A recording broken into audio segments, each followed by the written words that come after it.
नमस्ते साथियों। तो आज हम चर्चा करेंगे leave benefits to contract employees of SP government. हम सभी जानते हैं कि हिमाचल प्रदेश के जो कर्मचारी हैं, क्योंकि वो पहले 2010 से पहले रेगुलर रूप से जो थे वो नियुक्त होते थे और उनके ऊपर जो है वो central civil service leave rules 1972 जो है वो लागू होते हैं। ये नियम जो है रेगुलर एम्प्लॉयज़ पर लागू होते हैं और हिमाचल में कॉन्ट्रैक्ट की जो व्यवस्था आई विभागों में नियुक्त करने के कर्मचारियों की, वो लगभग 2010 के बाद आई। तो उनको किस प्रकार से लीव बेनिफिट्स दिए जाएं, तो इसके लिए सरकार ने अलग से प्रावधान किया और उन प्रावधानों के अंतर्गत कॉन्ट्रैक्ट एम्प्लॉयज़ को क्या क्या बेनिफिट्स मिलेंगे, कौन कौन सी लीव मिलेगी, इस सारी बातों को हम आज इस वीडियो में चर्चा करेंगे। तो सबसे पहले हम बात करते हैं कैजुअल लीव की, जो कि रेगुलर एम्प्लॉयज़ को मिलती है। उसी तरह जो कॉन्ट्रैक्ट एम्प्लॉयज़ उसको भी कैजुअल लीव देने का प्रावधान किया गया, परंतु ये रेगुलर एम्प्लॉयज़ जो हैं उससे थोड़ा सा अलग है। रेगुलर एम्प्लॉयज़ की बात करें तो जैसे ही कैलेंडर ईयर शुरू होता है तो उसके क्रेडिट जो है उसको 12 कैजुअल लीव का इकट्ठा मिल जाता है। लेकिन कॉन्ट्रैक्ट की बात करें तो उसमें ऐसा कहा गया कि जब वो कॉन्ट्रैक्ट एम्प्लॉय जो है 1 महीने की सर्विस कर लेगा, उसके बाद उसको जो है उसकी 1 कैजुअल लीव जो है वो ड्यू होगी। इस तरह से उसको कैजुअल लीव जो है वो दी गई। 10 जो है वो मेडिकल लीव देने का प्रावधान जो है कॉन्ट्रैक्ट एम्प्लॉयज़ को किया गया और तीसरा उसको जो है वो 5 दिन जो है वो स्पेशल लीव जो है वो भी उसको प्रदान की गई।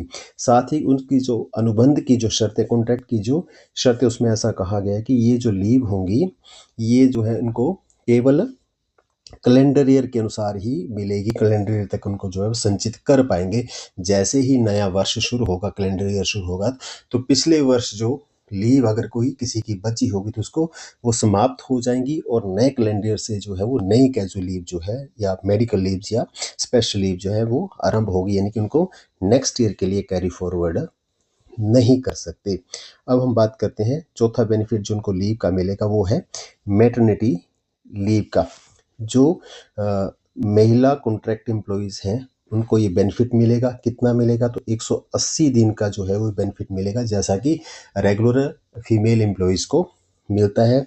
2 बच्चों तक ये मिलेगा, यानी अगर कोई महिला जो है वो कॉन्ट्रैक्ट सर्विस में आने से पूर्व उसके 2 बच्चे हैं और तीसरा बच्चा ऐसा कोई उसको जन्म देती है तो उस स्थिति में उसको नहीं मिलेगा। यानी कि 2 बच्चों तक ही ये जो लाभ है मैटरनिटी लीव का वो प्रदान किया जाएगा। कब से मिलेगा? तो from the date of confinement और डिलीवरी।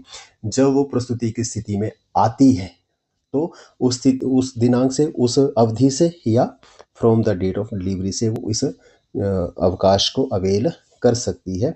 ये अवकाश जो है वो विद सैलरी होगा, यानी कि इस अवकाश के दौरान उसको सैलरी जो है वो मिलती रहेगी। 5वां जो अवकाश है वो भी एक मैटरनिटी लीव का अलग प्रकार की मैटरनिटी लीव है। ये भी फीमेल को कॉन्ट्रैक्ट एम्प्लॉयज़ के लिए है। 45 डेज है ये।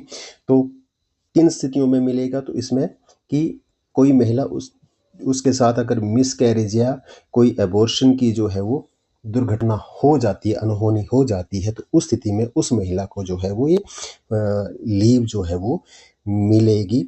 और ये लीव जो है irrespective of the number of surviving children होगी। उसके अगर 2 बच्चे पूर्व से भी हैं और ऐसी कोई दुर्घटना उसके साथ होती है, अनहोनी उसके साथ होती है, तो उस स्थिति में उसको जो है ये लीव मिलेगी। इंटायर सर्विस में मिलेगी।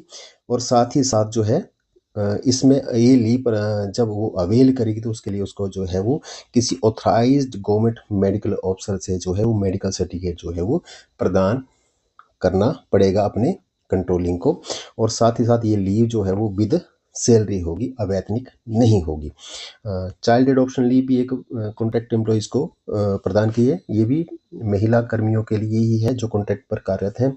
12 वीक्स की ये लीव रहेगी कि कोई ऐसी महिला जिसके कि कोई बच्चा नहीं है या 2 बच्चों से कम है तो 2 बच्चों तक ही मिले। अगर वो तीसरा बच्चा, कोई 2 बच्चे पूर्व से और तीसरा बच्चा अडॉप्ट, उस स्थिति में नहीं मिलेगी। एक बच्चा और एक और अडॉप्ट करती है तो उस स्थिति में मिल सकती है, या कोई भी बच्चा नहीं तब मिल पाएगी। और वो एडॉप्शन जो है वैलिड होना चाहिए, यानी सरकार के जो नियम है उसके अनुसार जो है वो एडॉप्शन होना चाहिए। और एडॉप्टेड किए बच्चे की एज जो है वो 1 साल से ज़्यादा नहीं होनी चाहिए।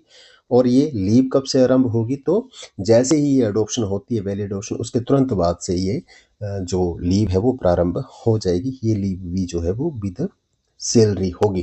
तो इस प्रकार से ये 6 प्रकार की लीव जो है वो कॉन्ट्रैक्ट एम्प्लॉइज़ को मिलेंगी। अब एक बात करते हैं कि अनऑथराइज्ड एब्सेंस की, कि अगर कोई एम्प्लॉई जो है वो अनऑथराइज्ड एब्सेंस अगर पर रहता है तो उस स्थिति में क्या होगा। तो सबसे पहले ये बात आती है कि कोई भी अनऑथराइज्ड एब्सेंस जो होगी वो पूर्ण रूप से जो है वो विदाउट सैलरी होगी, उसकी सैलरी नहीं मिलेगी। अब एक बात आती है कि कुछ ऐसी परिस्थितियाँ या कुछ बिना परिस्थितियों के अगर वो ऑथराइज्ड एब्सेंस पर, तो उसका क्या प्रभाव सर्विस पर पड़ेगा, तो उनको भी हम आज यहाँ पर डिस्कस करते हैं। तो without approval of the controlling officer, कोई ऐसा कॉन्ट्रैक्ट एम्प्लॉय जो है वो अनऑथराइज्ड एब्सेंस करता है तो वो जो है उस स्थिति में उसका जो कॉन्ट्रैक्ट है उसका टर्मिनेशन हो सकती है। हाँ, एक अपरिहार्य परिस्थिति है जो कि उसके नियंत्रण से बाहर है, तो वो है मेडिकल ग्राउंड पर जो है वो अस्वस्थ है, इतना अस्वस्थ है कि वो अपने कार्यस्थल पर उपस्थित नहीं हो सकता। तो उस स्थिति में वो जो मेडिकल ग्राउंड पर जो उसका अब्सेंस पीरियड है उसको जब उसके रेगुलराइजेशन के लिए उसके समय की अवधि की, सेवा की अवधि की गणना की जाए, तो उस स्थिति में उसको उस पीरियड को जो है वो उसके कुल पीरियड से लेस नहीं किया जाएगा, केवल और केवल मेडिकल ग्राउंड वाले पीरियड पर। इसके बारे में जो एम्प्लॉय को जो है वो अपने कंट्रोलिंग को जो है वो वेल इन टाइम इन्फॉर्म लेकिन करना होगा। साथ ही साथ उसको जो है इसका इलनेस का सर्टिफिकेट और फिटनेस का सर्टिफिकेट जो कि गवर्नमेंट की इंस्ट्रक्शन के अनुसार मेडिकल अफसर द्वारा जारी किया गया, वो भी अपने कंट्रोलिंग को सबमिट करना होगा। तो इस प्रकार से केवल मेडिकल आधार पर कोई ऐसा एब्सेंस पीरियड है उसको जो उसकी रेगुलेशन करती बार टोटल पीरियड से एक्सक्लूड नहीं किया जाएगा। इसके अलावा जो भी अनऑथराइज्ड एब्सेंस होगी तो उसकी जब पीरियड की गणना की जाएगी तो उसमें से उसको लेस कर दिया जाएगा। तो इस प्रकार से कुछ पीरियड और लीव जो है वो कॉन्ट्रैक्ट एम्प्लॉइज़ को मिलेंगी। मेरा आपसे निवेदन है कि फिर भी आप कॉन्ट्रैक्ट एम्प्लॉइज़ को लीव प्रदान करती बार या कॉन्ट्रैक्ट एम्प्लॉइज़ लीव लेती बार जो है समय समय पर सरकार द्वारा जो इंस्ट्रक्शन जारी की गई है उनका भी एक बार अवलोकन कर ले। आशा है आपको ये जानकारी जो है वो महत्वपूर्ण लगी होगी। मेरा आपसे निवेदन है कि गवर्नमेंट की सर्विसेज जो है वो बेहतर हो सके, गवर्नमेंट टू गवर्नमेंट या गवर्नमेंट टू एम्प्लॉय सर्विस अच्छी हो सके, इसलिए इस वीडियो को जो है वो बाकी कर्मियों से भी शेयर करें। और अगर आपकी फिर भी इस विषय को क्वेरी लेकर कोई क्वेरी हो तो आप अपनी क्वेरी जो है वो व्हाट्सएप कर सकते हैं, ईमेल कर सकते हैं या कमेंट बॉक्स में लिखकर भेज सकते हैं। तो इतना ही आज के इस वीडियो में हम डिस्कस करेंगे। धन्यवाद।